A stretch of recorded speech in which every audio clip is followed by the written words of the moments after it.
മത്സരിക്കാനുള്ള seat ഞങ്ങൾക്ക് വളരെ കുറവല്ല. അതിൽ പ്രൊപ്പോർഷനേറ്റായിട്ട് ഇപ്പോൾ ഞങ്ങൾ 2 ആളെ കൊടുത്തു. പാലക്കാട്ടെ സീറ്റ് നിർണ്ണയം കണ്ട പ്രകടമായി ആരെങ്കിലും പറഞ്ഞാൽ അവരെ കുറ്റം പറയാൻ പറ്റില്ല. ഞങ്ങൾക്ക് ആശയപരമായി യോജിപ്പില്ലാത്ത പലരും UDF പിന്തുണക്കുന്നുണ്ട്. അതിന് രാഷ്ട്രീയ കാരണങ്ങൾ അവരുതാണ്. ഞങ്ങൾ ആരോടും ഒരു അഡ്ജസ്റ്റ്മെൻറ്റും ഉണ്ടാക്കിയിട്ടില്ല.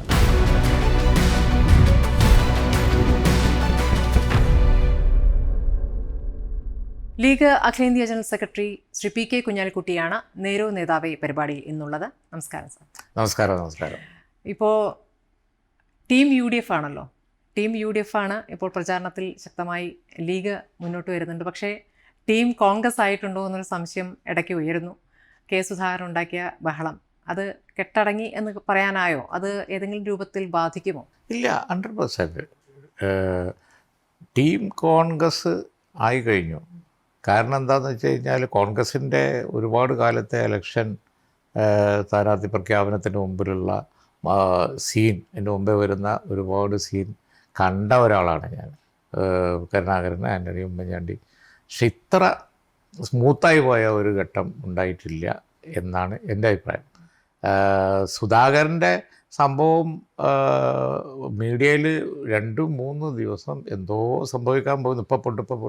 പക്ഷേ സുധാകരൻ വന്ന് 2 വാക്ക് പറഞ്ഞപ്പോൾ ആകെ അത് UDF അനുകൂലമായ ഒരു പോസിറ്റീവ് ട്രെൻഡായി മാറി. ഞാൻ എവിടെ പോകാമെന്ന് ചോദിച്ചില്ലേ, അതോടുകൂടി അത് വേറൊരു റീസണായി. പക്ഷെ ഞാൻ മത്സരിക്കുന്ന 3 തവണ ആദ്യം പറഞ്ഞതിന് ശേഷമാണ് ഇതിലേക്ക് എത്തിയത്. അല്ല, അത് പിന്നെ പുള്ളി ഫ്രാങ്കായിട്ട് പുള്ളിയുടെ മനസ്സ് പറഞ്ഞു എന്നല്ലേ ഉള്ളൂ. സംസ്ഥാന രാഷ്ട്രീയത്തിൽ വരെ ആഗ്രഹിച്ചിരുന്നു. പക്ഷേ നേതൃത്വത്തിൻ്റെ തീരുമാനം, പാർട്ടി അതിൻ്റെ അപ്പുറമൊന്നും ഇല്ല എന്ന് പറഞ്ഞതോടുകൂടി പ്രവർത്തകന്മാർ 100% സാറ്റിസ്ഫൈഡായി. എനിക്ക് തോന്നുന്നത് ആ സംഭവം ആണിപ്പോൾ UDF അനുകൂലമായ ട്രെൻഡ് സെറ്റ് ചെയ്യുന്നതിൽ കോൺഗ്രസിൻ്റെ ഭാഗത്തുനിന്നുള്ള ഏറ്റവും വലിയൊരു സംഭാവന. കാരണം എല്ലാവരും നേതൃത്വത്തിന് വഴങ്ങി മുന്നോട്ട് പോകുന്നു എന്നുള്ളൊരു ഫീലിംഗ് ഉണ്ടാക്കി. അത് വളരെ നന്നായി എന്നാണ് എൻ്റെ അഭിപ്രായം. ലീഗിൻ്റെ സ്ഥാനാർത്ഥി നിർണയത്തിൽ ഇത്തവണ യുവാക്കളുണ്ട്, സ്ത്രീകൾക്ക് 2 പേർ, 1 എന്നുള്ളത് 2ആയി വർദ്ധിച്ചിട്ടുണ്ട്. പക്ഷേ അപ്പോഴും പതിവില്ലാത്ത വിധം തങ്ങൾ നിശ്ചയിച്ച പട്ടികയിൽ അതിനെ ചോദ്യം ചെയ്യുന്ന രൂപത്തിൽ പ്രധാനപ്പെട്ട മുതിർന്ന നേതാക്കൾ തന്നെ രംഗത്തെത്തുന്നു. അബ്ദുറഹ്മാൻ രണ്ടത്താണി എത്തി. വനിതാ ലീഗിൽ നിന്നും നൂബിന റഷീദിൻ്റെ പ്രതികരണം. അപ്പോൾ അത് ഒരു പതിവ് ഇട്ടിട്ടുള്ള ആ പ്രതികരണങ്ങൾ എങ്ങനെയാണ് കാണുന്നത്? അതൊരു നൈമിഷികമായ ഒരു വികാരപ്രകടനം, അതിൻ്റെ അപ്പുറം ഒന്നും ഉണ്ടായില്ല. മനുഷ്യനല്ലേ, ഒരു വികാരപ്രകടനം ഉണ്ടായി. പക്ഷെ അവരൊക്കെ അടുത്ത നിമിഷം പാർട്ടി ആണ് വലുത് എന്ന് പറഞ്ഞ് തിരുത്തി നിലപാട് എടുത്തല്ലോ. പിന്നെ ഒന്നും പറഞ്ഞില്ല. പിന്നെ അവർ ഉന്നയിച്ച വിഷയങ്ങളുണ്ടല്ലോ. രണ്ടത്താണി പറഞ്ഞതിൽ ഒരു വിഷയം എന്നുള്ളത് അങ്ങയുടെ നോമിനിയായി PMA സമീർ എത്തുന്നു എന്നുള്ളതാണ്.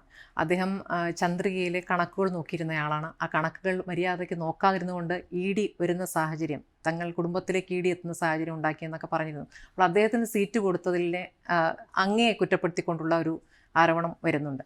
അതൊന്നും അദ്ദേഹം പറഞ്ഞിട്ടില്ല. രണ്ടത്താണി അതൊന്നും പറഞ്ഞില്ല. PMA സമീറിൻ്റെ പേര്, കാര്യങ്ങൾ, അതുപോലെ തന്നെ അതായിട്ട് കണക്ട് ചെയ്ത കാര്യങ്ങളൊക്കെ മീഡിയ അതിന് ശേഷം പിന്നെ വെറുതെ ഉണ്ടാക്കിയതാണ്. അപ്പോൾ സീനിയോറിറ്റിയെ സംബന്ധിച്ച് പിന്നെ രണ്ടത്താണി പറഞ്ഞു, നമുക്ക് പിന്നെ എപ്പോഴും മെറിറ്റ് നോക്കുമ്പോൾ സീനിയോറിറ്റി മാത്രം നോക്കാനൊക്കില്ല. സമീർ ഒരു വലിയ സാമ്പത്തിക വിദഗ്ധനാണ്, പ്രൊഫഷണലാണ്.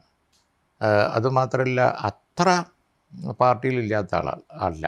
ഫാറൂഖ് കോളേജിൻ്റെ ചെയർമാനായി വന്ന ആളാണ് സ്റ്റുഡൻറ്റ് രാഷ്ട്രീയത്തിലൂടെ. സമീറിന് പബ്ലിക്കിൽ വലിയ എക്സ്പോസർ കിട്ടിയിട്ടില്ല എന്നുള്ളത് ശരിയാണ്. സമീറിൻ്റെ കുടുംബം ഏതാ? സമീറിൻ്റെ ഫാദർ ഇസ്മായിലിനെ അറിയാത്ത ഒരാളും ലീഗിലില്ല. ദീർഘകാലം പാണക്കാട് സെയ്ദ് മുഹമ്മദ് അലി ശിഹാബ് തങ്ങളുടെ സന്തത സഹചാരിയായ പഞ്ചായത്ത് പ്രസിഡൻ്റായിരുന്നു. അതങ്ങനത്തെ ഒരു ആളില്ല. അത്ര ലീഗിൽ എല്ലാവരും അംഗീകരിച്ചിരുന്ന ഒരാളായിരുന്നു. എൻ്റെ റോള് എല്ലാ സ്ഥാനാർത്ഥികൾക്കും ഉള്ള പോലെയേ ഉള്ളൂ. പിന്നെ അവരൊക്കെ പറഞ്ഞത് കറക്റ്റാണ്. സമീറിൻ്റെ സേവനം ഇപ്പോൾ ഞങ്ങളെ ഡൽഹി പ്രോജക്റ്റ് കംപ്ലീറ്റ് ചെയ്യുന്നതിൽ ചന്ദ്രിക ഇപ്പോൾ, ഞാൻ മറ്റു പത്രങ്ങളെ കുറ്റം പറയില്ല, പ്രിൻ്റ് മീഡിയയിൽ എല്ലായിടത്തും സാലറി മുടങ്ങിക്കൊണ്ടിരിക്കുമ്പോൾ ചന്ദ്രികയിൽ അത് നന്നായി നോക്കുന്നുണ്ട്, കൊണ്ടു നടക്കുന്നുണ്ട്. അത് ഒരു ക്വാളിഫിക്കേഷൻ തന്നെയാണ് എൻ്റെ അഭിപ്രായം.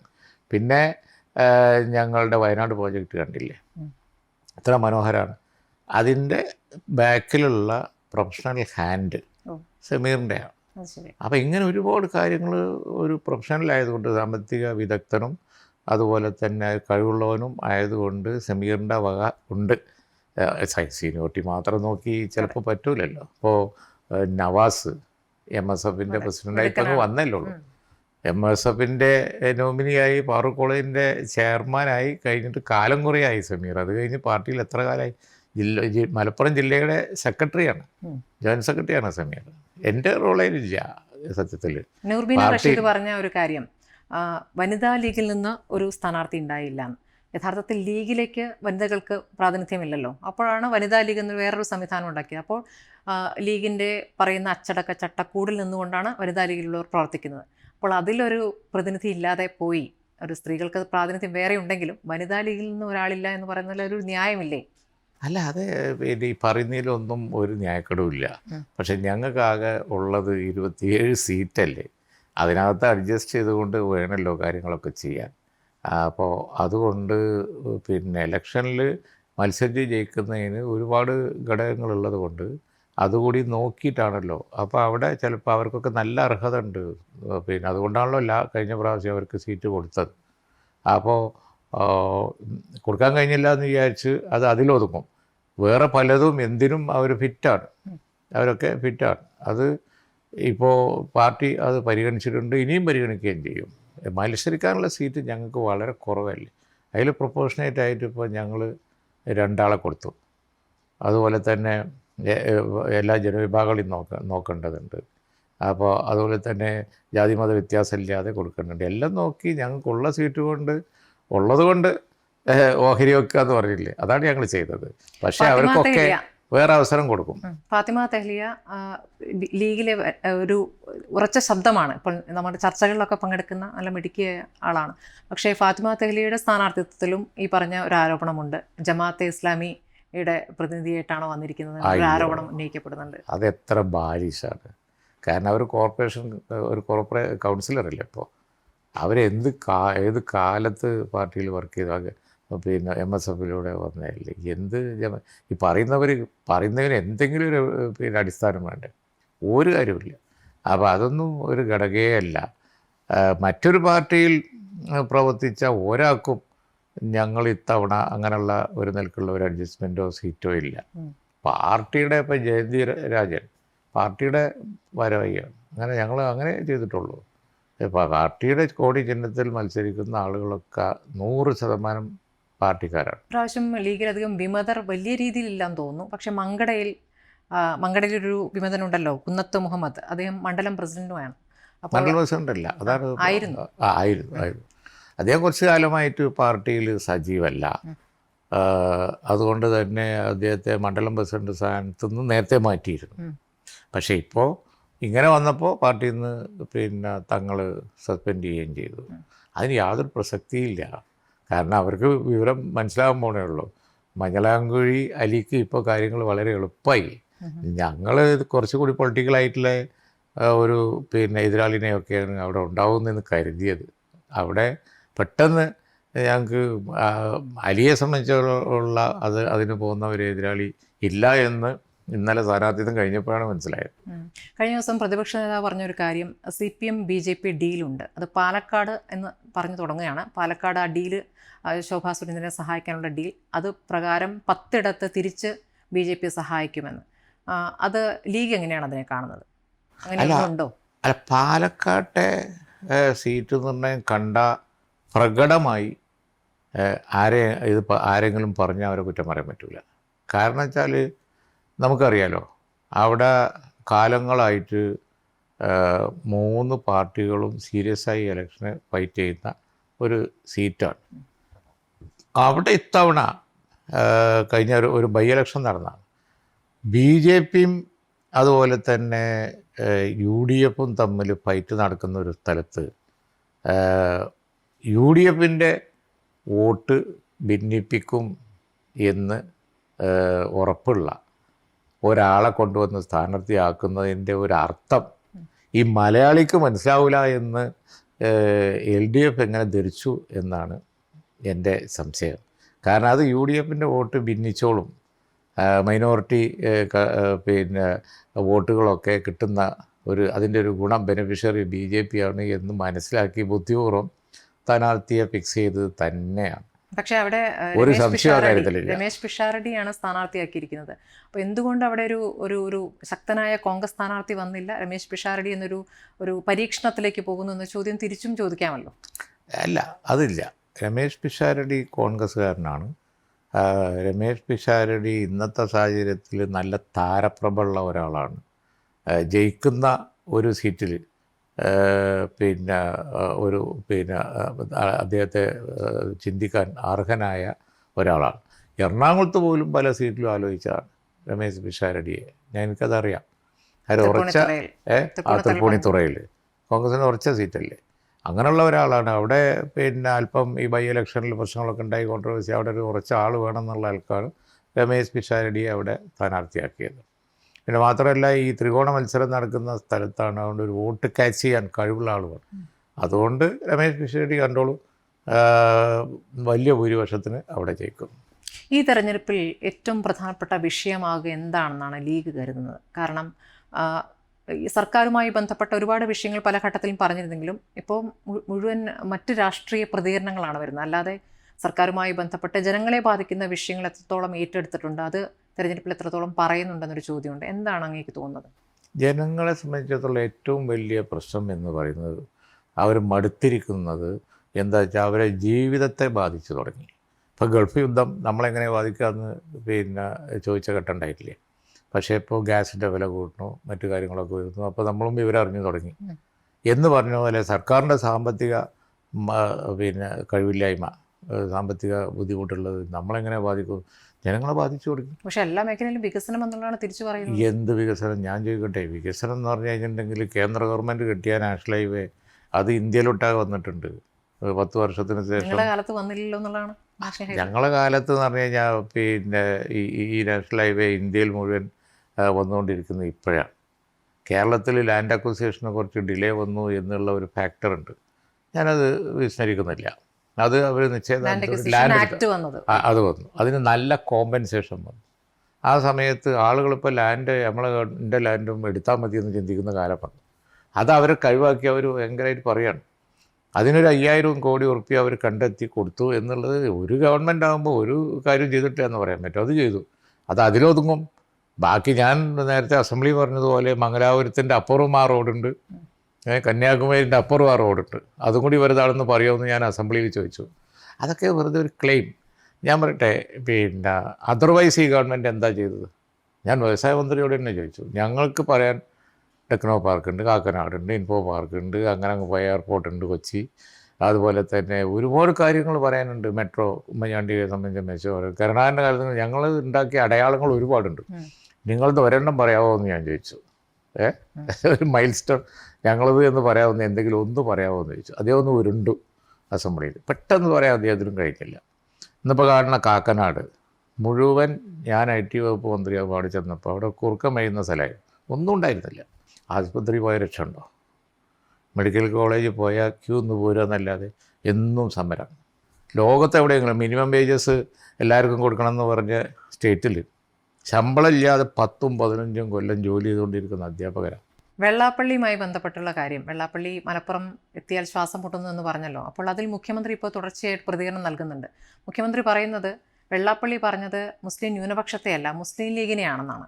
മുസ്ലിം ലീഗിനെ ആ രൂപത്തിൽ പറയുമ്പോൾ മുസ്ലിം ലീഗ് ഉള്ള സ്ഥലത്ത് ശ്വാസം മുട്ടുന്നു എന്ന് പറഞ്ഞാൽ അതിൻ്റെ അർത്ഥം എന്നാണ്? ലീഗ് ഇതുവരെ ഇതിനോട് പ്രതികരിച്ച് കേട്ടില്ല. ഇതിനോട് ശക്തമായി പ്രതികരിക്കണ്ടേ? തേങ്ങ കക്കാൻ കയറിയിട്ട് പിടികൂടിയപ്പോൾ ഞാൻ അങ്ങേ പറമ്പിൽ എന്തെങ്കിലും ഉണ്ടോ നോക്കാൻ കയറിയതാണ് പറയുന്നത് പോലെ ഇതൊക്കെ എല്ലാവരും ലീഗിനല്ല പറഞ്ഞത് എന്നുള്ളത് മലയാളിക്ക് അറിഞ്ഞൂടെ? കേരളത്തിലെ എല്ലാവർക്കും അറിഞ്ഞൂടെ? എന്തിനാ ഇങ്ങനെ പറയുന്നത്? കാരണം ലീഗിനല്ല പറഞ്ഞത്. സമുദായങ്ങളെ തിരിച്ച് പറഞ്ഞപ്പോഴാണ് ആളുകൾ വികാരം കൊണ്ടത്.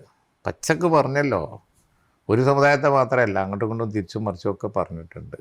അപ്പോൾ ഞാനത് വീണ്ടും ചർച്ചയാക്കാൻ ഉദ്ദേശിക്കുന്നില്ല.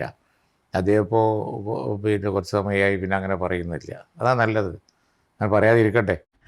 ലീഗുമായി ബന്ധപ്പെട്ട് CPM പല ഘട്ടങ്ങളിലും നിലപാട് മാറ്റുന്നുണ്ട്. ഉം. ഒരു ഘട്ടത്തിൽ മതേതര പാർട്ടി എന്ന് പറയുന്നു, ചില സമയത്ത് വർഗീയ പാർട്ടി എന്ന് പറയുന്നു. ഇപ്പോൾ അറ്റ് പ്രസൻറ്റ് എന്താണ് പറയുന്നതെന്ന് അറിയില്ല. അപ്പോൾ എന്താണ് തോന്നുന്നത് ഇങ്ങനെ ഈ മാറുന്ന നിലപാടിനെ കുറിച്ച്? അല്ല, അത് പിന്നെ അവർക്കറിയാം ലീഗ് ഒരു മതേതര പാർട്ടിയാണ് എന്നുള്ളത്. അത് പിന്നെ ഇലക്ഷൻ ആവശ്യത്തിനും വോട്ട് കിട്ടാനും പിന്നെ ആവശ്യമായിരുന്ന ഘട്ടത്തിൽ ഇങ്ങനെ മാറ്റി മാറ്റി പറയാണ്. നമ്മൾ പിന്നെ അതിനെ വിശേഷിപ്പിക്കാറുണ്ട് പാഷാണം വർക്കിയെ പോലെ. പിന്നെ ഓരോ ഘട്ടത്തിലും ഓരോന്നാണ്. ഏത് കാർഡ് കളിക്കും എന്ന് പറയാൻ പറ്റില്ല. പക്ഷേ ലീഗ് ഒരു മതേതര പാർട്ടിയാണ് എന്ന് അവർക്കറിയാം. ഞാൻ പറയട്ടെ, ഇപ്പോൾ ലീഗിൻ്റെ സാന്നിധ്യം കൊണ്ടല്ലേ ഇടക്കാലത്ത് ഇപ്പോൾ അയോധ്യ സംഭവമൊക്കെ ഉണ്ടായതിനു ശേഷം വളരെ വർഗീയമായ പാർട്ടികൾക്ക് ഇവിടെ ജന്മം കൊടുത്തു. നോക്കി തീവ്ര സമീപനം എടുക്കുന്നവർ. അതൊന്നും മുളച്ചു പൊങ്ങിയില്ലല്ലോ.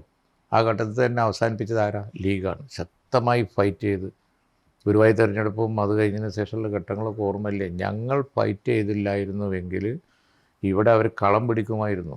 ന്യൂനപക്ഷ വർഗീയത തീവ്രമായി പറയുന്നവർ കളം പിടിക്കുമായിരുന്നു. ഞങ്ങളുള്ളത് കൊണ്ടാണ് അവരിവിടെ വളരാത്തത്. പക്ഷേ ഈ 10 വർഷമായിട്ട് വർഗീയ ലഹളകളൊന്നും ഇല്ല എന്നുള്ളൊരു അവകാശവാദമാണ് പിണറായി വിജയൻ ആവർത്തിച്ച് നല്ല കാര്യം, ഉണ്ടാവാതിരിക്കട്ടെ. ഈ വർഗീയ ലഹള ഉണ്ടാക്കുന്നവരെ കൊണ്ട് നടന്നിരുന്നത് ഈ ന്യൂനപക്ഷ വർഗീയത പറഞ്ഞിരുന്നവരെ കൊണ്ട് നടന്നിരുന്നത് അവരാണ്. ആ ഘട്ടത്തിൽ അവർ ചിന്തിക്കട്ടെ. അന്ന് ഈ പ്രശ്നങ്ങൾ ഉണ്ടാക്കിയവർ, ഭരിക്കുന്ന ഗവൺമെൻറ് എന്നുള്ള നിലയ്ക്ക് ഞങ്ങൾക്ക് ഉത്തരവാദിത്വം ഉണ്ടാവാം. അന്ന് ഈ പ്രശ്നം ഉണ്ടാക്കിയവരെ അവർ വേദി കെട്ടി പ്രോത്സാഹിപ്പിച്ചിരുന്നു. ഒരു വേദിയിൽ പ്രത്യക്ഷപ്പെട്ടു പൊന്നാനിയിലൊക്കെ. വർഗീയ പ്രശ്നങ്ങൾ ഉണ്ടാക്കിയവരെ ആ ഘട്ടത്തിൽ പ്രോത്സാഹിപ്പിച്ചപ്പോഴാണ് നിങ്ങളെ കാലത്ത് ഉണ്ടായില്ലേ എന്നിപ്പോൾ പറയുന്നത്. ഞങ്ങൾ പ്രതിപക്ഷത്തായതുകൊണ്ട് ഞങ്ങൾ അത്തരം പണിക്ക് പോകില്ല. ഞങ്ങൾ ഒരു കാലത്തും പൊളിറ്റിക്കൽ എക്സ്പ്ലോയിറ്റേഷന് വേണ്ടി വർഗീയതയെ പ്രോത്സാഹിപ്പിക്കില്ല. അത് അവർ ഭരിക്കുമ്പോൾ ആയത് അതിന് ക്രെഡിറ്റ് തരേണ്ടത് ഞങ്ങൾക്കാണ്. ജമാഅത്തെ ഇസ്ലാമിയുടെ പിന്തുണയുടെ കാര്യത്തിൽ പിന്തുണ സ്വീകരിക്കുന്നു. പക്ഷേ അതിൽ ആ പിന്തുണയുമായി ബന്ധപ്പെട്ട ലീഗ് പറയുന്നതും പ്രതിപക്ഷ നേതാവ് പറയുന്നതും രണ്ടാണോ എന്നൊരു സംശയമുണ്ട്. കാരണം അവർ മതരാഷ്ട്രവാദം ഉപേക്ഷിച്ചു എന്നൊരു പ്രതികരണം പ്രതിപക്ഷ നേതാവ് നടത്തുന്നുണ്ട്. ലീഗിന് യഥാർത്ഥത്തിൽ ഈ പിന്തുണയുമായി ബന്ധപ്പെട്ട് എന്താണ് പറയാനുള്ളത്? ലീഗ് അതിനെപ്പോഴും കാണുന്നത് അവരവരുടെ നിലപാട് പറയുന്നു. അവരുടെ നിലപാട് പറയാൻ അവർക്ക് സ്വാതന്ത്ര്യമുണ്ട്. അവർ ചില ഘട്ടത്തിൽ LDFനെ പിന്തുണക്കുന്നു, ചില ഘട്ടത്തിൽ UDFനെ പിന്തുണക്കുന്നു. അത് ഞങ്ങൾ നോക്കേണ്ട കാര്യമില്ല. അത് അവരുടെ ഫ്രീഡമാണ് എന്നാണ് ഞങ്ങളുടെ. പിന്നെ അവരെക്കാൾ വലിയ വർഗീയ പ്രശ്നങ്ങൾ കാണിക്കുന്ന സംഘടനകളുടെ കാര്യമാണ് ഞാൻ പറഞ്ഞത്. അതിനെയൊക്കെയാണ് ഞങ്ങൾ എതിർത്തത്. അപ്പോൾ ഇപ്പോൾ ഒരു വലിയ വർത്തമാനം പറയുന്നത് എൻ്റെ ചോദ്യം അതാണ്. ഇപ്പോൾ തീവ്ര സമീപനം എടുത്തിരുന്ന മുസ്ലിം ഗ്രൂപ്പുകളെ പ്രോത്സാഹിപ്പിച്ചവർ ഇപ്പോൾ ഇത് പറഞ്ഞാൽ, അതും അവരെ കൂടെ തന്നെയായിരുന്നു പറഞ്ഞാൽ ആരെങ്കിലും വിശ്വസിക്കുമോ? പിന്നെ ഞങ്ങളെക്കൊണ്ട് വോട്ട് വേണ്ട, അതേപോലെ തന്നെ എന്നൊക്കെ പറഞ്ഞ് ഏത്തടിക്കണം അവർക്ക്. സാഷ്ടാംഗം ഞങ്ങൾ ഇത് അതിനുള്ളൊരു തന്ത്രമാണ്. എന്നിട്ട് വേണം അവർക്ക് എടുക്കാൻ. അതാണ് അവരെ തന്ത്രം. അതിൽ ഞങ്ങൾ വീഴാതെ പോകുന്നുണ്ട് എന്ന് മാത്രം. ഞങ്ങൾ UDF ആയിട്ടാണ് മത്സരിക്കുന്നത്. ഞങ്ങൾക്ക് ആശയപരമായി യോജിപ്പില്ലാത്ത പലരും UDFനെ പിന്തുണക്കുന്നുണ്ട്.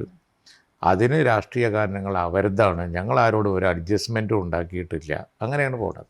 മതരാഷ്ട്രവാദമാണെങ്കിലും അത് അവരുടെ കാര്യം അങ്ങനെയാണ്. അല്ല, അതല്ല, അത് അവർ വിശദീകരിക്കട്ടെ. എപ്പോഴും ലീഗ് ഈ പറയുന്ന ഭയങ്കര മിതത്വം പ്രതികരണങ്ങളിൽ ശ്രദ്ധിച്ച് അല്ലേ, ഒരു പ്രശ്നമുണ്ടാക്കാതെ ഈ തെരഞ്ഞെടുപ്പിൽ ഇപ്പോൾ സീറ്റിൻ്റെ കാര്യത്തിലായാലും കൂടുതൽ സീറ്റ് ചോദിച്ചില്ല.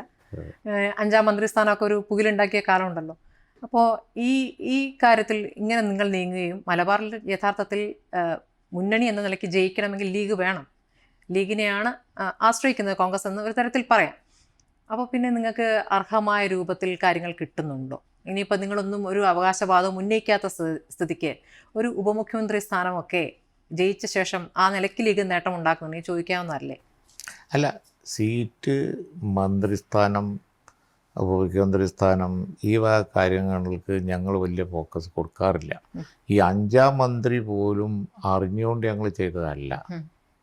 കാരണം ഒരാളുടെ ഭൂരിപക്ഷത്തിന് ഒരു ഗവൺമെൻറ് 5 കൊല്ലം കൊണ്ടുപോവുക എന്ന് പറയുമ്പോൾ ഉണ്ടാകുന്നൊരു സമ്മർദ്ദമുണ്ടല്ലോ. അതിനകത്ത് ഞങ്ങൾ ചെയ്ത ആരംഭഘട്ടത്തിൽ ഞങ്ങൾ ചെയ്ത ഒരു വിട്ടുവീഴ്ച പത്രക്കാർക്ക് മുഴുവൻ അറിയത്. കാരണം ഞങ്ങളൊരു ഡെപ്യൂട്ടി സ്പീക്കർ എടുക്കേണ്ടതായിരുന്നു. മനസ്സിലായില്ലേ? അത് കേരള കോൺഗ്രസ്സിലെ അന്നത്തെ പ്രശ്നങ്ങളൊക്കെ ഉള്ളതുകൊണ്ട് ഞങ്ങൾ വിട്ടുകൊടുക്കേണ്ടി വന്നു. അപ്പോൾ എല്ലാ സ്ഥാനവും ബില്ലായിപ്പോയി, ഡെപ്യൂട്ടി സ്പീക്കറും ബില്ലായിപ്പോയി. അപ്പോൾ ഞങ്ങളൊരു ഡെപ്യൂട്ടി സ്പീക്കർ കൊണ്ട് കോംപ്രമൈസ് ചെയ്യുന്ന ഒരു സംഗതി 21ാമതൊരു സ്ഥാനം പിന്നൊരു സ്ഥാനം വേണ്ടി വന്നു. അത് ഞങ്ങൾ കമ്പൽ ചെയ്യപ്പെട്ടതാണ്. അങ്ങനെ ഞങ്ങൾക്ക് അർഹപ്പെട്ട ഒരു സ്ഥാനം പോയപ്പോൾ ഒരു കൊല്ലം കഴിഞ്ഞപ്പോൾ പ്രവർത്തകന്മാർ രോഷാകുലരായപ്പോൾ അങ്ങനെ സിറ്റുവേഷൻ വന്നതാണ്. പാർട്ടികളിലൊരു സ്ഥാനം പോയല്ലോ. അത് പിന്നെ മീഡിയ എല്ലാം കൂടി 5ാം മന്ത്രി എന്ന് പറഞ്ഞ പേരിട്ട് വിളിച്ച് ഒരു സാമുദായിക അങ്ങനെ ചെയ്യേണ്ട കാര്യമില്ല. എന്തിനാ അങ്ങനെ ചെയ്തവരോട് ചോദിക്കണം. ഏതെങ്കിലും ഒരു പാർട്ടിക്ക് ഒരു സീറ്റ് അധികമോ അല്ലെങ്കിൽ ഒരു മന്ത്രി അധികമോ കിട്ടിയാൽ അതിനെ സാമുദായവൽക്കരിക്കേണ്ട കാര്യം എന്താണ്? പക്ഷേ ഞങ്ങൾ ആ ഘട്ടത്തിൽ നിസ്സഹായരായിപ്പോയി. കാരണം വലിയ പ്രചാരം വന്നു. ജോയി മത്സരിക്കുമെന്ന് ജോയിക്ക് എന്തത്ര ഉറപ്പ്? ഞങ്ങൾ ജാതി മതവും ഞങ്ങൾ അണികൾ നോക്കൂല. പിന്നല്ലേ അവിടെ ലീഗിന് നല്ല സപ്പോർട്ട് ഉണ്ടാവും. എഴുതി വെച്ചോളൂ ജോയി ജയിക്കും. ആ, അവിടെ ജോയിൻ്റെ സമുദായത്തിൽ വോട്ടുണ്ടോ? അത് പറയാൻ ധൈര്യമുള്ള പാർട്ടി കേരളത്തിലാരാ? ഒരു അവകാശവാദം ഞങ്ങൾ ഉന്നയിക്കൂല. എന്തിനാ 5ാം ഡെപ്യൂട്ടി മുഖ്യമന്ത്രി? വ്യക്തിപരമായി എനിക്ക് ഒരു താല്പര്യമില്ല. കോഴിക്കോട് കഴിഞ്ഞ തവണ തീരെ നഷ്ടമായിരുന്നു UDF. പക്ഷേ ഇത്തവണ അങ്ങനെ ആയിരിക്കില്ല എന്നാണോ? ആവില്ല, തീർച്ച. കോഴിക്കോട് ജില്ല ഭരിക്കുന്നത് ഇപ്പോൾ ഞങ്ങളാണ്. പഞ്ചായത്ത് തെരഞ്ഞെടുപ്പിൽ ആരും പ്രതീക്ഷിക്കാത്ത സംഗതിയാണത്. കോഴിക്കോട് കോർപ്പറേഷൻ അവർ ഭരിക്കുന്നത് വിരലുണ്ടാവുന്ന സീറ്റിൻ്റെ എണ്ണം കൊണ്ടാണ്. കോഴിക്കോട് വമ്പിച്ച ജയം ഉണ്ടാവും, വലിയ മാറ്റങ്ങളുണ്ടാവും. ഇന്നിപ്പോൾ രാവിലെ കണ്ടില്ലേ, ഞങ്ങളെ കൂട്ടത്തിൽ നിന്ന് സ്വതന്ത്രനായി അവർ കൊണ്ടുപോയി ജയിപ്പിച്ച MLA ഇന്ന് പാണക്കാട്ടെത്തി, കാരാട്ട് റസാഖ്. അതൊക്കെ അതിൻ്റെ ഉദാഹരണമാണ്. കൊടുവള്ളിയിൽ അത് ഒരു സഹായമാവും, വലിയ വിജയമാവും കൊടുവള്ളിയിൽ. കഴിഞ്ഞ തവണ പക്ഷേ കാരാട്ട് റസാഖ് പരാജയപ്പെട്ടതാണ്. അല്ല, അത് ഞങ്ങളോടാണല്ലോ പരാജയപ്പെട്ടത്. പക്ഷെ അദ്ദേഹത്തിന് നല്ല വോട്ട് കിട്ടിയല്ലോ. പിന്നെ ഭൂരിപക്ഷത്തിൽ ഞങ്ങൾ അഫക്റ്റ് ചെയ്തിരുന്നു. തവണ വലിയ ഭൂരിപക്ഷം ഉണ്ടാവും. അപ്പോൾ ഈ തെരഞ്ഞെടുപ്പിൽ വിജയിക്കുന്നു, UDF അധികാരത്തിൽ വരികയാണെങ്കിൽ ഏതൊക്കെ വകുപ്പുകൾ എന്നൊരു സ്വപ്നം ഉണ്ടാകും? ഇപ്പോൾ നല്ലൊരു വ്യവസായ മന്ത്രിയായിരുന്നു. അതാണ് ഈ ഉപമുഖ്യമന്ത്രിയുടെ കാര്യം പറഞ്ഞപ്പോൾ നമ്മൾ പറഞ്ഞു തുടങ്ങിയത്. ഞങ്ങൾ സ്ഥാനങ്ങൾ നോക്കാറില്ല, വിട്ടുവീഴ്ചയില്ല. വേഗം തീരും ഞങ്ങളുമായിട്ടുള്ള സീറ്റ് ചർച്ചയൊക്കെ. ഞാൻ വന്നപ്പോഴൊക്കെ ഞാൻ കൈകാര്യം ചെയ്ത IT പിന്നെ വ്യവസായ വകുപ്പുകളാണ്. അതിൽ എന്ത് മറ്റു സമീപനങ്ങളാണ്? ഞാൻ ഈ കേരളത്തിൽ എൻ്റെ പ്രവർത്തനം കൊണ്ട് സംഭാവന ചെയ്തത് ടെക്നോ പാർക്ക് ഇനോഗ്രേറ്റ് ചെയ്തത് ഞങ്ങളുടെ കാലത്താണ്. ഇവിടെ ഇൻഫോ പാർക്ക് ഇനോഗ്രേറ്റ് ചെയ്തത് നമ്മുടെ കാലത്താണ്. അതുപോലെ തന്നെ കോഴിക്കോട് സൈബർ പാർക്കിൽ അന്ന് പ്രസിഡന്റ് വന്ന് ലിറ്ററസി ഉള്ള സ്റ്റേറ്റായി, IT ലിറ്ററസി ഉള്ള സ്റ്റേറ്റായി പ്രഖ്യാപിച്ചു. ഇതാണ് എൻ്റെ അച്ചീവ്മെൻ്റായി ഞാൻ പറഞ്ഞുകൊണ്ടിരിക്കുന്നത്. ഏത് വകുപ്പായാലും കുഴപ്പമില്ല. അപ്പോൾ പിന്നെ ആ ഘട്ടത്തിൽ ചർച്ച നടത്തി തീരുമാനിക്കും. ഞങ്ങൾ വാശി പിടിച്ച് വഴക്കും വെക്കാനും ഉണ്ടാക്കൂല എന്നാണ്. 100-ലധികം എന്നുള്ള പ്രതിപക്ഷ നേതാവിൻ്റെ ആ വാചകം അത് തന്നെയാണ് ലീഗും പറയുന്നത്. പ്രതിപക്ഷ നേതാവ് നല്ല പോലെ കേരളത്തിലെ ഇപ്പോഴത്തെ ഒരു രാഷ്ട്രീയ സ്ഥിതിഗതികളും മനസ്സിലാക്കി പഠിച്ച് പറയുന്ന ഒരാളാണ്. അദ്ദേഹം ഒന്നും കാണാതെ അങ്ങനെ പറയുന്നത് എനിക്ക് തോന്നുന്നില്ല. അതുകൊണ്ട് അതേ കാര്യം ലീഗ് കണ്ടിട്ടില്ലേ? ഞാൻ പിന്നെ പതിവായിട്ട് ഇങ്ങനെ കൂടിയാലോചിച്ച് നോക്കുമ്പോൾ അദ്ദേഹം പറയുന്നതിൻ്റെ നിജസ്ഥിതിയൊക്കെ നോക്കുമ്പോൾ എന്താ വെച്ചാൽ അതിനൊരു അടിസ്ഥാനമുണ്ട്. അടിസ്ഥാനം എന്താണെന്ന് വെച്ചാൽ ഒരു ട്രെൻഡ് സെറ്റ് ചെയ്ത് കഴിഞ്ഞു. ഒരു ട്രെൻഡ് സെറ്റ് ചെയ്ത് കഴിഞ്ഞാൽ കഴിഞ്ഞ കാല ഇലക്ഷനിലൊക്കെ AKANൻ്റെ കാലത്ത് ഇപ്പോൾ പ്രതിപക്ഷത്തിന് അന്ന് ആളുകൾ ഉശിര് പോരാന്നൊക്കെ പറഞ്ഞിരുന്നു. പക്ഷേ ഇലക്ഷൻ കഴിഞ്ഞപ്പോൾ 102 സീറ്റോ ഏറ്റവും കിട്ടി. ആ ഒരു സ്ഥിതി ഒരു ട്രെൻഡ് സെറ്റ് ചെയ്ത് കഴിഞ്ഞിട്ട് അതിൻ്റെ അപ്പുറം പോകുന്ന എനിക്ക് തോന്നുന്നു. കോഴിക്കോട് ജില്ലയിൽ ഇത്ര മാറ്റം ആരും പ്രതീക്ഷിച്ചില്ല. അപ്പോൾ നിർമോഹിയായിട്ടാണ് ലീഗ് ഈ തെരഞ്ഞെടുപ്പിൽ മത്സരിക്കുന്നത്. തെരഞ്ഞെടുപ്പാനന്തരവും അങ്ങനെ തന്നെയായിരിക്കും എന്നാണ് കരുതുന്നത്. മോഹമുണ്ട്. അത് ജനങ്ങളുടെ ക്ഷേമം, ജനങ്ങളുടെ ഐശ്വര്യമാണ് എന്നാണ് ഞാൻ പറഞ്ഞത്. Okay, thank you. Thank you.